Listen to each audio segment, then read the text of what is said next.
Craftsman Days are here at Lowe's with big savings on the tools you need.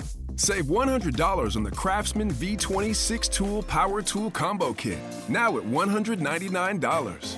No matter what the project is, Craftsman's high-quality, high-performance products empower you to build on. Stop by your nearest Lowe's store and check out the full line of Craftsman tools today. Valid through 6/18 while supplies last. Selection varies by location. This is Live Bet Saturday on VSiN, the Sports Betting Network.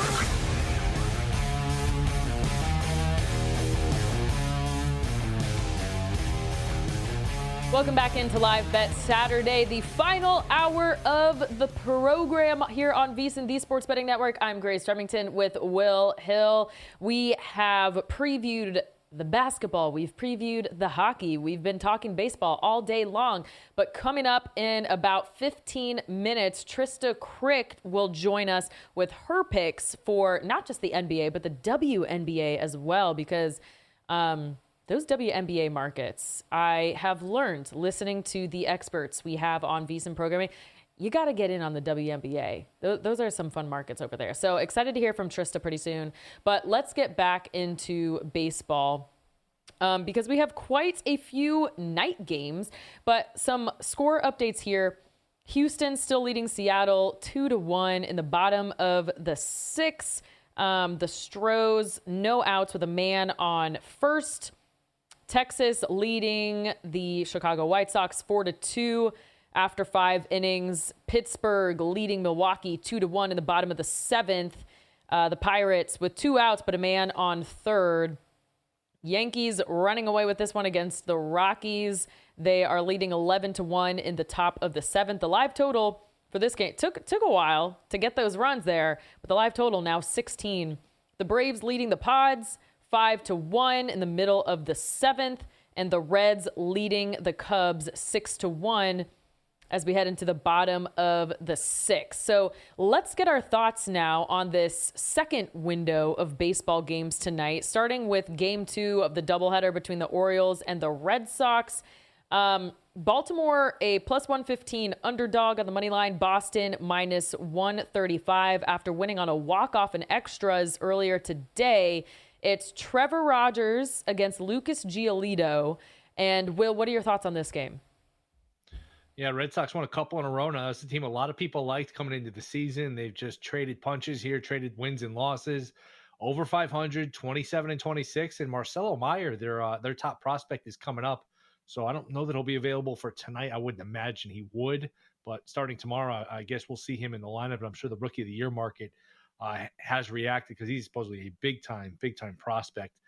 I like the over here. I just think that the Orioles, we'll see what they get out of Rogers making his first start. I don't usually like backing pitchers making their first start. There's a reason they haven't pitched. It's either they're hurt or they were in the minors. They were in the minors for a reason. There's usually not sharp. Rogers had a weird career. He was really good. The COVID year, the year after, made an all-star team, showed dominant stuff, but the velocity has fallen off. The command has fallen off. Giolito's been bad for the Red Sox. So 2 shaky pitchers, 2 good offenses, a good lineup, a good ballpark in terms of for scoring runs with Fenway. So these Orioles-Red Sox games have flown over the first 2. I would expect the same here. To me, this is 6-5, 7-5, 6-4 type of game. I like the over 9.5. Is this a game you're leaning towards taking? Any thoughts for you here? So I'm with you. I do not want to back a pitcher who's making his first start of the season. You mentioned the velo has gone down on his 3 top pitches.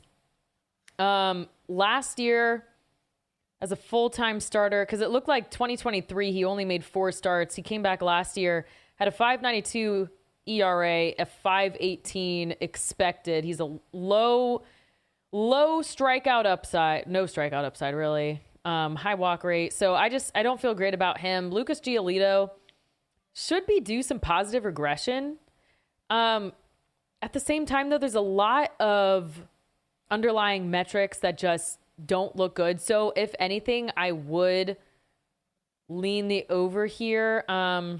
I don't know if I'll actually fire on it. I'm seeing you can get an over 9.5 at plus 100 at ESPN Bet, or you can get an over 9 minus 115, but we have 57 degrees because it is later in the day, 64% humidity, and light winds blowing out to right field. If anything, I would probably bet the over. I don't know if I will. We'll stay in that division and go to the Blue Jays Rays. This one, it looks like the Rays are getting money because this one was a little bit closer earlier in the day, but now Toronto plus 100 on the money line, the Rays minus 115 as we get Jose Barrios and Shane Baz going up against each other. Baz has not been good. Was really good to start the season, and just looking at the last few starts here, it's been ugly. 5 earned runs, 3 earned runs, 6 earned runs, 7 earned runs. That's his last 4 starts after going 0-2, 1, 5-0. So this is 5 out of his last 6 starts, 5, 7, 6, 3, 3, and 5. So I mean that's really bad. Actually, I said the 3 twice, so he's gotten lit up. He's basically given up a run an inning. I don't want any part of him. I'm going to go under his 4.5 Ks. If I had to take it, I'd bet Toronto. I don't love Barrios. I think the over 9.5 is in play, obviously, but especially in that minor league ballpark. But I just think if Baz is on his game, he's got the stuff, and Barrios not terrible. But Baz under 4.5 Ks is my favorite of the bunch. What are you looking at here? Do you like anything side, total, prop, anything? I think I like the first 5 over 4.5 at minus 118. You can get that at MGM. I mean, some of these prices are crazy. FanDuel has the same play, minus 144. So just make sure you're always shopping around. But I like the first 5 over 4.5, minus 118. A fade of both of these pitchers. As we mentioned earlier, Jose Barrios, I just never know who he's going to be. Some years he's great, and he's some guy that you would like to back every single game. A couple seasons ago, I mean, he was one of my favorite pitchers to back, but then he'll just literally come the following year and it's just a different guy. So, 4.19 ERA this year, and he should be even worse than that. A 5.11 expected. The velo's down on his 3 main pitches. His fastballs aren't effective, which means his changeup isn't effective. And then you talked about Shane Baz. He could be due some positive regression here. He has a 5.33 ERA, 3.99 expected, but a 4.85 FIP. The underlying match, I mean, he's getting hit hard. So I don't like these starting pitchers. We're getting nice weather, too, for hitting 88 degrees, 50% humidity, 5-mile-an-hour winds blowing out to right field. So let's do the first 5 over 4.5 in this one. Okay. And then we got another game coming up right after that, the Dodgers and the Mets. Looks like the Mets are taking a little bit more money since the last time we talked about them. LA plus 102 on the money line. The Mets minus 120 with a total in New York of 8.5. 2 really taxed bullpens. I understand people are going to look at this game and say, wow, I get the Dodgers plus money. When does that ever happen? I get that. Not a bad approach. Gonsolin, I'd be careful just because it can be shaky against lefties, and Mets have a lot of left-handed power with Soto, with Lindor, with Nimmo. Those are 3 tough guys to navigate. Beatty, throw him in there. To me, over, just because the bullpens last night were really taxed. We had a rain delay in the second inning. Kershaw and Canning never came back after that, the 2 or so innings. And then we played a 13-inning game. So you're talking about 10-plus innings here from the bullpens. So maybe pitchers out over are in play, figuring the managers, hey, I need to get outs out of these guys. I got to get 5-6 innings out of these guys, regardless of how they pitch. I just can't tax my bullpen. So that might be one I would look at. I'm going to look at that during the break, and I've been talking about that. I haven't actually bet it. And over 8.5, just because 2 good offenses, 2 tax bullpens. I think we could see some runs late, and that wouldn't be one. We'll be off by then. But live betting, if it's a low-scoring start, maybe you jump in on a live over, just with the fact that you got some tired arms in the bullpen, probably some guys not available here after all the innings they threw on Friday night. That's a great point. Yeah, I might join you on that over 8.5. I originally liked the Dodgers' first 5 plus 110. The reason being they mash against David Peterson. They have an expected batting average of 343 against him. And this Dodgers offense has scored an average over 10 runs a game in their last 5, which is crazy. The bullpen, this fits into your over, but I'm taking the bullpen out of it because they have a 5.14 ERA over the last 3 games.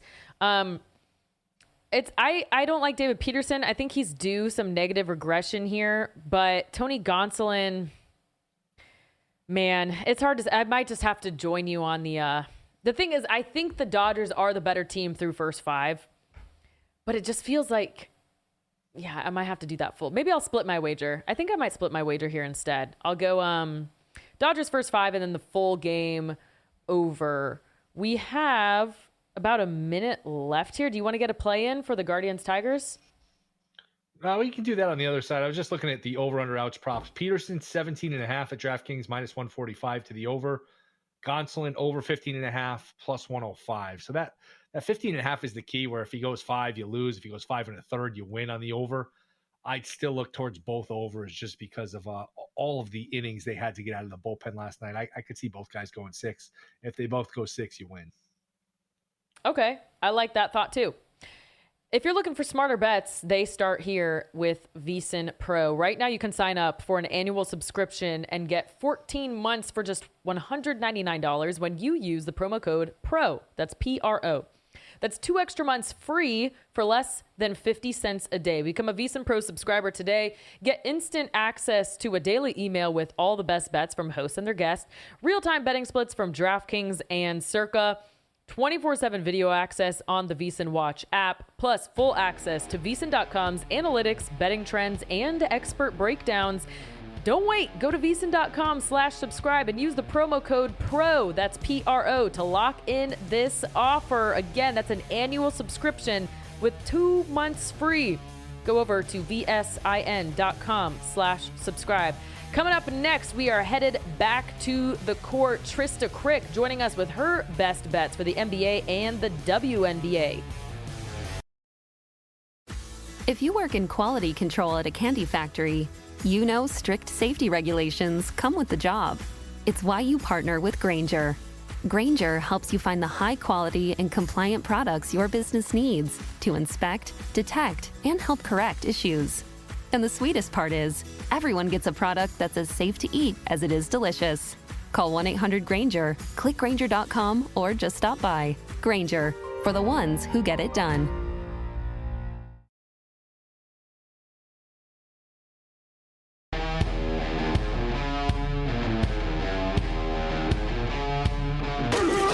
This is Live Bet Saturday on VSiN, the Sports Betting Network.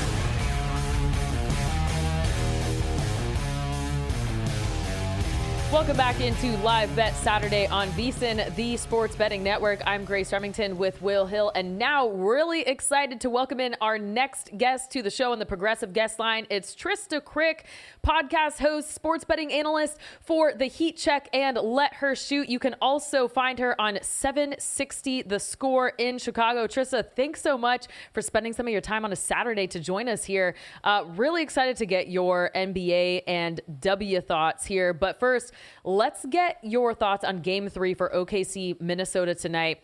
OKC has struggled on the road here in the postseason, but Minnesota facing the 0-2 deficit, what do they need to do to get back on track? First, before I answer, I just have to get this off my chest. Will and Grace is just one hell of a combo. I was such a big Will and Grace fan that you couldn't script it better for anything. So, congratulations to that. Golf clap. Neither of us ever watched that show, but we that was one of our first things we realized when we started working together. I didn't put it together we at least until got we were the name going for us. Yeah, I didn't realize until we were coming back from break. I was like, I need to say something. I think Minnesota needs to be playing a different team in order to get back into this series. Or the role players need to figure out a way to hit shots, because OKC, the thing that they do the best is that they're defensively just probably one of the best in NBA history. They're awesome at generating these live ball turnovers, especially against the scrub bench unit, right? in games 1 and 2, OKC forced 15 or more turnovers per game. And their wings are super switchable. They can switch 1 through 4. They can stay in front without quote unquote fouling. I think there's probably a little bit more physicality from OKC's side that I would imagine that Minnesota feels like they should be getting the foul calls. But what you're seeing from that is like Nickeil Alexander-Walker, a bench player who has been awesome in other postseason series. He's been struggling. Dante DiVincenzo, he's been struggling. Naz Reid is damn near unplayable. And then on top of that, Ant Edwards kind of has to do everything. You can't really win when your bench can't score. And Ant has always had trouble with double teams and blitzes and traps. But now he's got an ankle injury. He's got to do a little bit of everything. He's not shooting well at all from 3. So the only way to me that Minnesota can compete is if they just get super hot from deep and you got role players playing like Aaron Nesmith. The play for me is OKC minus 2.5, and that's probably my favorite bet on this slate that we're going to talk about. The game tomorrow, the Eastern Conference, Knicks, Pacers. Pacers only laying 2, even though they won both in New York. The market likes to back these teams that are desperate, and the New York Knicks certainly are desperate after losing both at home. Any hope for the Knicks? What's the path for them to get back in the series, and who do you like, if anything, here in Game 3? Yeah, man, these higher seed play teams, they don't lay down. They don't roll over. When you look at Cleveland, when they were down 0-2, lost both games at home, they win Game 3 convincingly against Indiana. You look at Boston, when they were playing New York, lost their first 2 games at home. They go and beat New York at Madison Square Garden. I think that's the play, right? You look at Cleveland, you look at the Pacers and what they've done. They've lost both Game 3s in both series, right? The Knicks have been an awesome road team. They're 5-1 on the road. And then you look at Tyrese Halliburton, which I think is a very important analytics to look at, right? Much worse at home for some reason, statistically, than he is on the road. Shooting 26.7% at home versus 40 from 3 versus 46% from 3 on the road. Shooting 53% from the field on the road in general, 43% at home. Just a staggering difference. So I think that Tibbs is going to figure out a way to probably add either Deuce McBride into the starting lineup and get rid of Josh Hart, or maybe play Karl Anthony Towns and Mitchell Robinson at the same time. That's kind of been working. I don't know why Tibbs sort of went away from it. The starting unit is god-awful. I want to say they're a minus 29 through the first 2 games. Their defensive rating as a starting unit is about the level of the Phoenix Suns, which were like 27th in the NBA last year in terms of their defense. So they're going to switch things up. But I don't think New York is a weak mentally tough or like weak mentally team. I think they're not going to lay down. And I think they'll win either Game 3 or Game 4. I'm going to take the Knicks to win outright. Trista Crick joining us on the Progressive Guest Line now. You can find her hosting the Heat Check and the Let Her Shoot podcast. Let's get some of your thoughts on these Sunday WNBA games. First, though, can I ask you a general question just for the folks who aren't so familiar with betting the W? Are there any tips you can provide for how it's a little bit different than betting the NBA or maybe college basketball, which, more people might be a little bit more familiar with? Yeah, less games, right? 40-something games per season. You've got way less teams.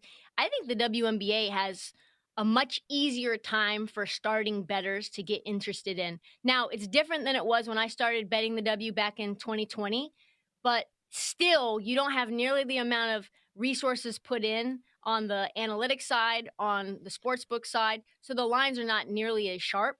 So I would say if you can stick to a couple of teams that you watch and make sure that you're digging into those, like whether you're a Fever fan, whether it's like a local market thing, I think it's a lot easier to bet the WNBA than, say, MLB or college basketball, just based on the sheer lack of volume in terms of teams and the lack of resources that the Vegas is putting in to just getting these lines made. I mean, they just got put out today and the games are starting tomorrow, whereas like the NBA, you're getting lines 3-4 days ahead of time. Anything you like tomorrow? Sun in the Dream laying 8. Storm and the Aces laying 4.5. Sparks laying 4 to the Sky. I know the Sky had been really bad.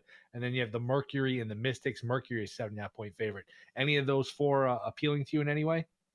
Will, you said it. You said it, buddy. The Sky are trash. They're going to continue to be trash. They have no guard play that can get you buckets. They're scoring can't even break 60 points per game in the first 2 games.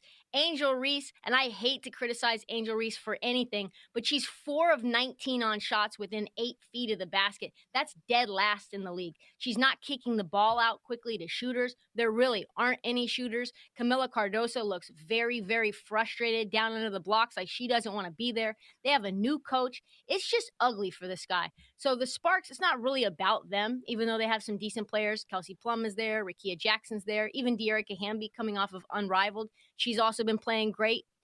I like the Sparks -4. And then the team that everybody should be keeping their eye on, and I could tell that this was a team that maybe we should have a little bit more faith in than we have since maybe Elena Deladon was the MVP there, is Washington. They've been very surprising. They've changed everything. They've gotten multiple rookies. They got Sonia Citron out of Notre Dame. They got Kiki Iriafen out of USC. And then they had Georgia Amore, who's injured with an ACL from Kentucky. Not to mention they still have Aaliyah Edwards from UConn, who's hurt right now, but she's coming back soon. And they are putting up punches, boy. They almost just beat the Aces. They needed a last-second three-point shot from Jewel Lloyd in order for them to get the win. They're 3-1 against the spread, and they're running an NBA-style offense where they're getting into their shot selection, getting a shot up within 8 seconds on the shot clock, just like the Mike D'Antoni, Steve Nash days. So I really like Washington +7.5. The Mercury are no slouch. They've already beat the hell out of the Storm, but they've struggled to beat the Sparks and didn't cover at the crib. So I think this Mystics team might be for real. I think they're a team that you might want to sprinkle a little on to make the playoffs at +250. Maybe you want to take their over on their win total as well, which I think is only 11.5. This is a team that I think is going to be super fun and really catch a lot of teams by surprise. I'm curious to get your thoughts on the Fever this year. They made so many offseason signings. It feels like they're finally getting serious about winning titles here. So their preseason win total was 11 games higher than the result last year. What do you think is the true ceiling for them?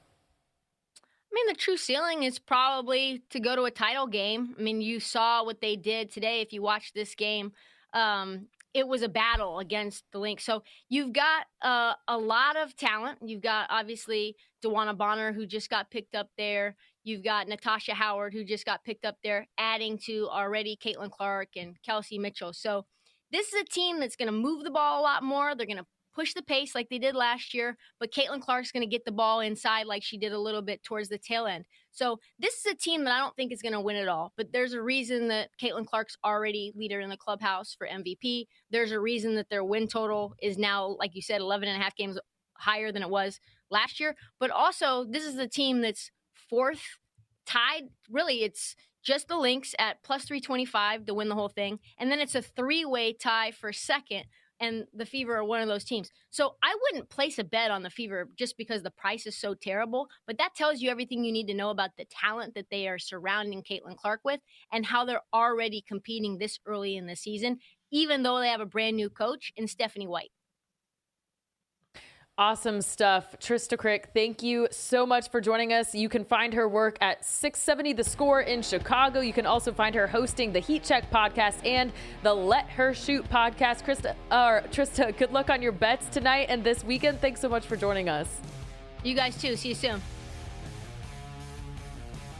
Good stuff. All right, coming up next, we are going to get back into the NHL because we have a Game 3 in the conference finals tonight. We'll also go back to our thoughts on tonight's Game 3 in the NBA. Don't go anywhere. This is Live Bet Saturday. Welcome back into Live Bet Saturday on VSiN, the Sports Betting Network. I'm Grace Remington with Will Hill. We have reached the home stretch of the program here, and so have several baseball games.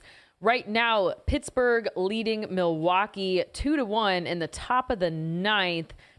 The Brewers with 2 men on and 1 out there as they try to rally. Yankees have run away with it here against the Rockies in Colorado, leading 13-1 in the bottom of the 8th. Atlanta leading San Diego 7-1 in the bottom of the 8th. The Braves with a man on first and 1 out. Cincinnati leading the Cubs 6-2 in the top of the 8th with no men on, no outs. Still waiting on my Seattle runs. Low scoring game here. Houston leads 2-1 as they send the other team out there in the bottom of the 8th. And one other game we're keeping an eye on, my White Sox bet is looking good. I was able to bet them plus 180 live. They now lead the Rangers 8-4 in the bottom of the 6th. Another chance to add insurance here. They have a man on second, but with 2 outs. So, Will, your reaction to any of these early games?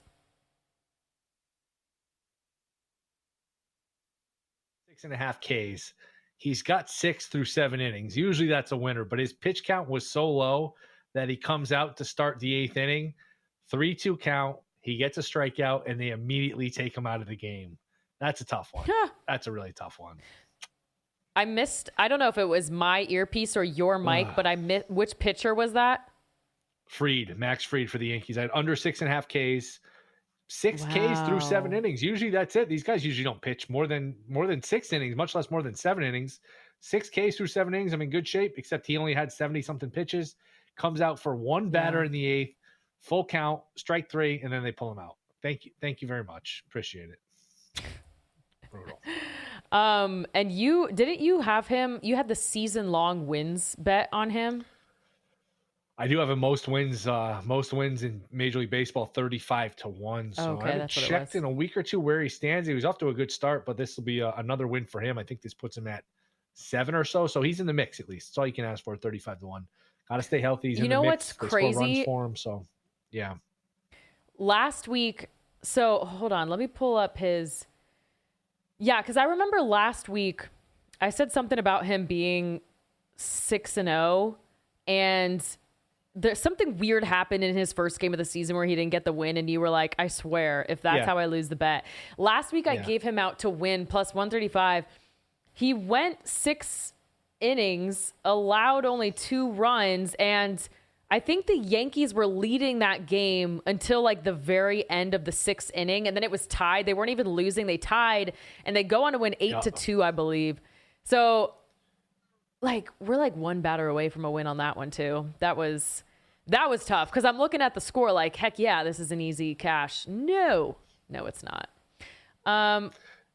All right, let's get back into these later slate games here for those who missed us capping those earlier. And let's start with the Guardians Tigers here. Cleveland plus 120 on the money line. Detroit minus 142 with a total of 8.5. We got Luis Ortiz against Casey Mize. What's your bet in this one?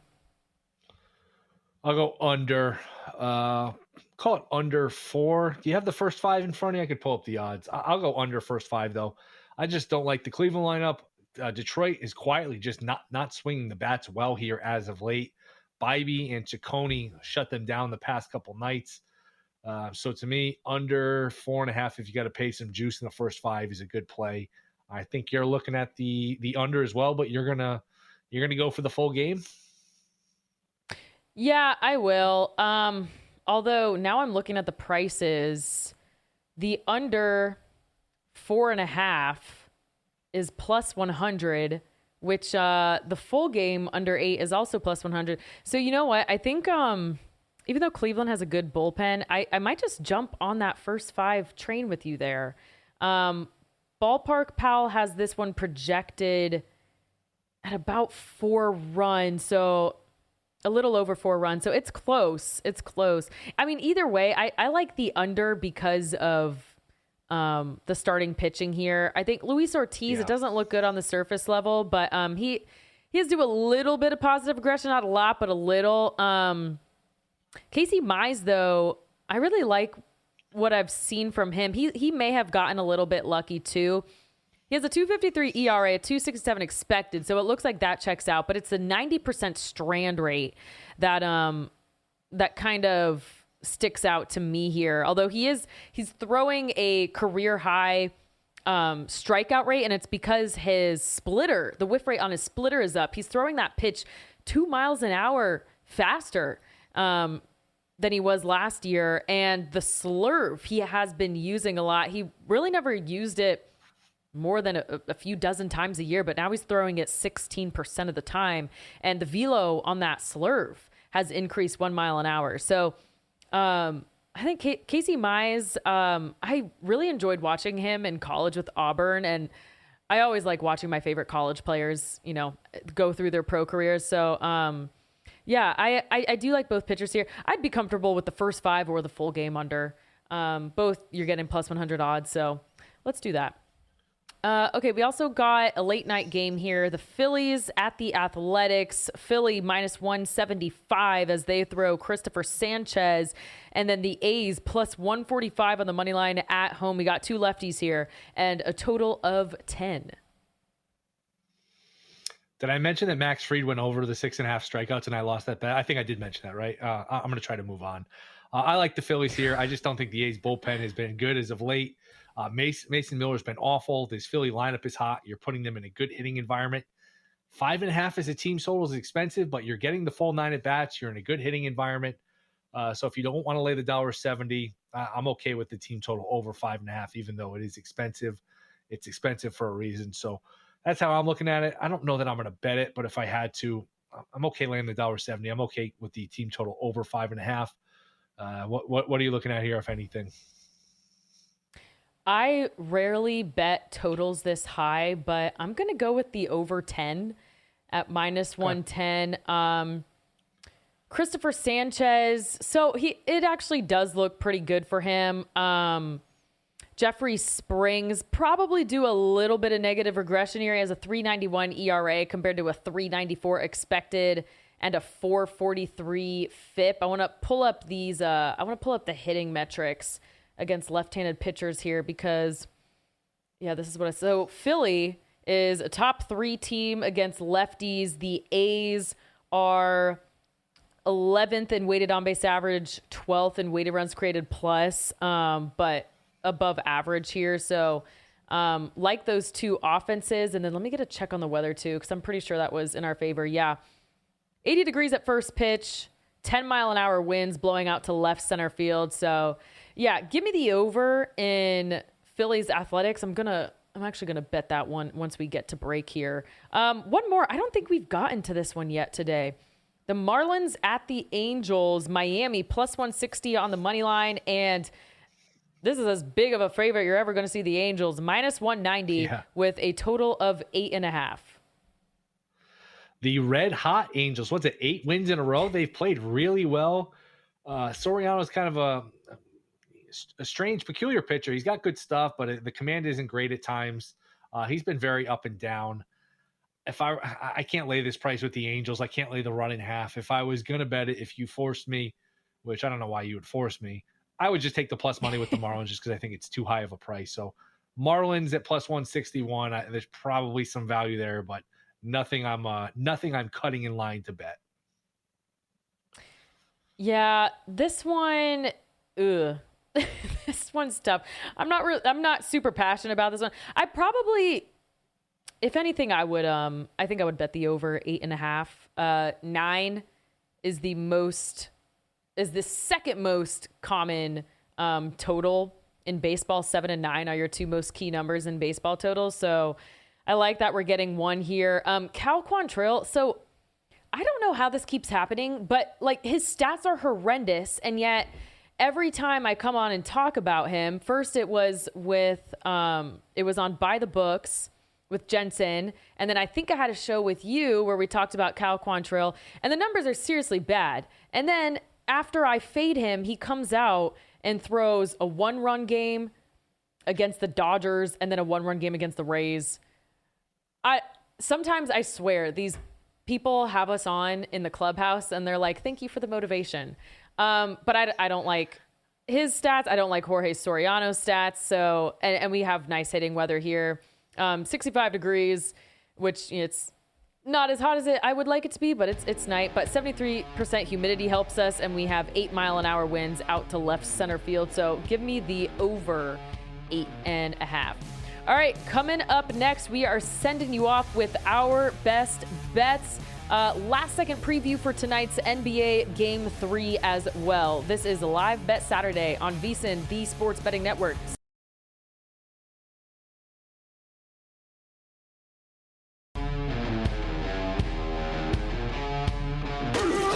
This This is Live Bet Saturday on VSiN, the Sports Betting Network.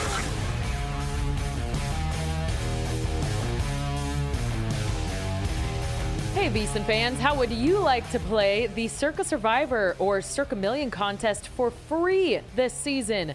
Winner's Circle Proxy is giving away one free $1,000 entry to each contest plus full proxy service. And get this, you will be paired with a VSiN host for strategy all season long. Enter now for your chance to win. Just visit winnerscircleproxy.com/VSiN.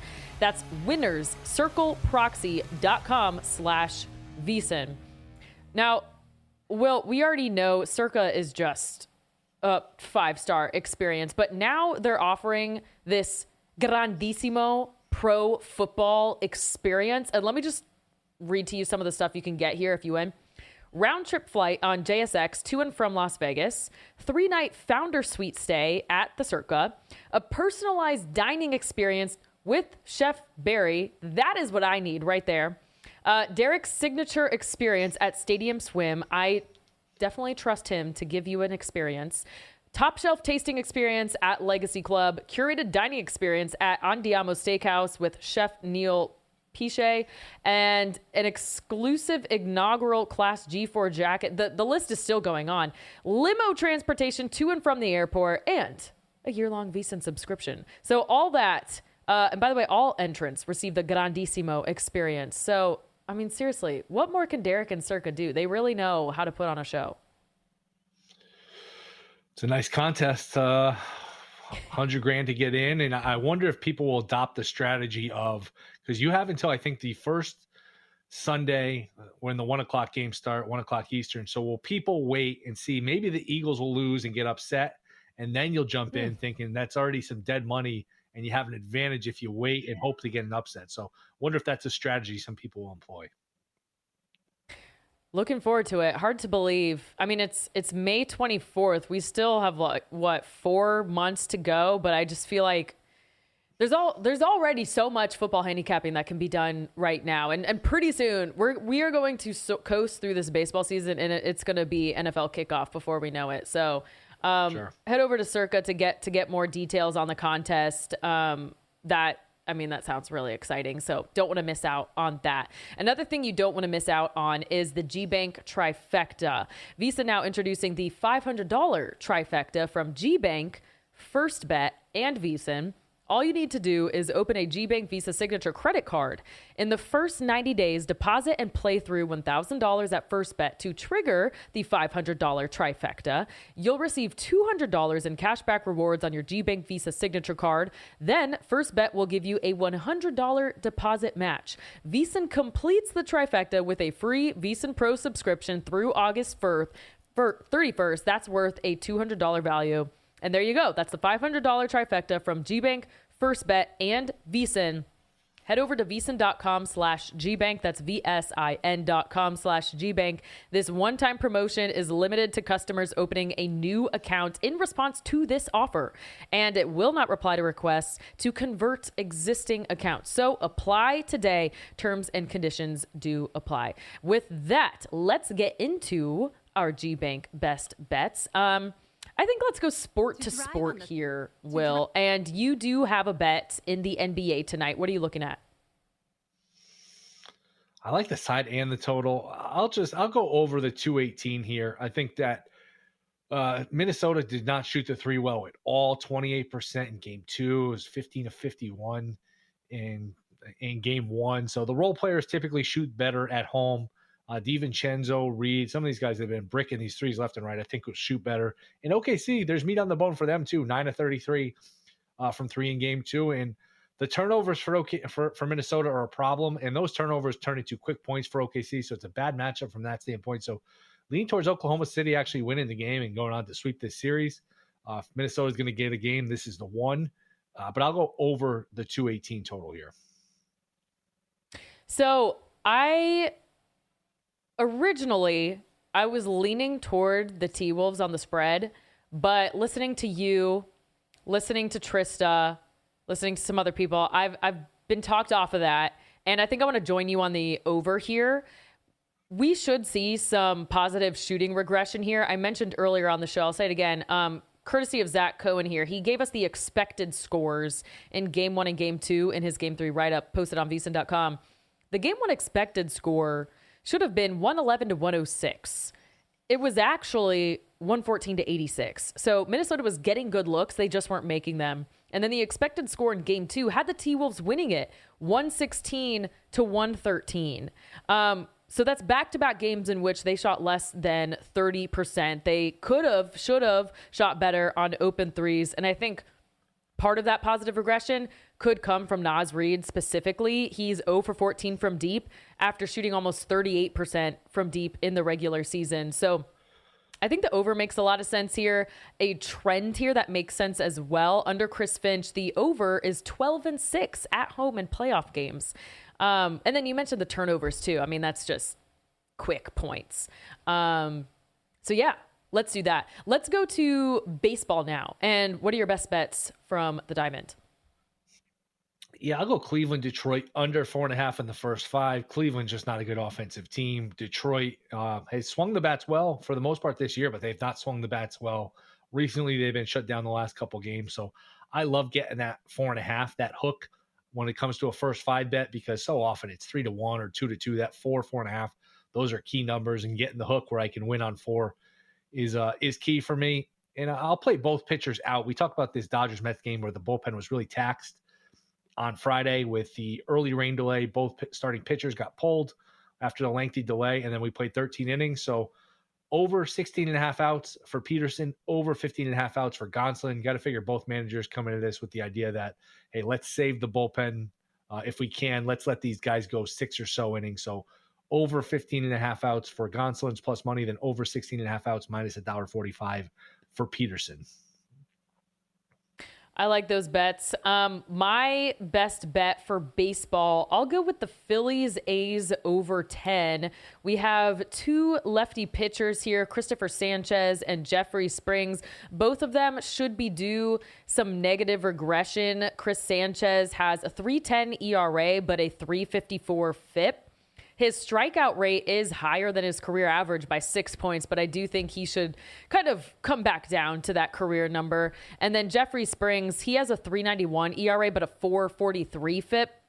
So he should have results that are a little bit worse than we're seeing. And then looking at the 2 offenses here, Philly is a top 3 team in weighted on base average and weighted runs created plus against lefties. Athletics are a little bit above average. They rank 11th. So fading the pitchers, the offenses do well against southpaws. And then we're getting a little bit of a weather boost here as well. 79 degrees at first pitch, 40% humidity, 10-mile-an-hour winds blowing out to left center field. So give me the over 10 in Phillies athletics. And I do want to provide a few more bets here from our resident hockey expert, Jonathan Davis, because we do have a Game 3 tonight between the Panthers and the Hurricanes. Of course, Florida with a 2-0 series lead. Jonathan Davis, some of his favorite plays here. Looks like his favorite play of the night is the Panthers team total over 3 at minus 105. He's putting a full unit on that. He's also playing the alt line, the Panthers team total over 3.5 at plus 140, putting a quarter of a unit on that. Who does he like to score? Well, he has Carter Verhaeghe with an anytime goal at plus 250. Sam Bennett with an anytime goal at plus 240. And he's also taken the puck line for both teams here. So expecting a close game. He's taking the Canes minus 1.5 goals at 3-1, and then the Panthers minus 1.5 goals at plus 182. So he's so good at breaking down. There's probably 20 plays here he has on this page. You can go find it at vsin.com. Before we get out of here, Will, any final thoughts? Yeah, I had one last best bet. Shane Baz under 4.5 Ks at plus money. We went through his box score game by game. The game log, not pretty. Not too pretty. 5 runs allowed, 7, 6, 3, 4. I mean, he's just been getting lit up. So if he's going to get hit like that, it's going to be hard for him to be around long enough to get 5 strikeouts. Plus, the Blue Jays have seen him recently. So Baz under 4.5 Ks. So was a good show. We got a lot of sports on tonight. NBA, NHL, still a bunch of baseball. So always fun. And I think we are back together tomorrow, 4 to 7 Eastern. Yep, excited to recap the action tonight and come back tomorrow and do it all over again. Stay tuned here to VSiN, though, because coming up next, Live Bet Saturday rolls on with Scott Seidenberg. He's taken over for the next 4 hours.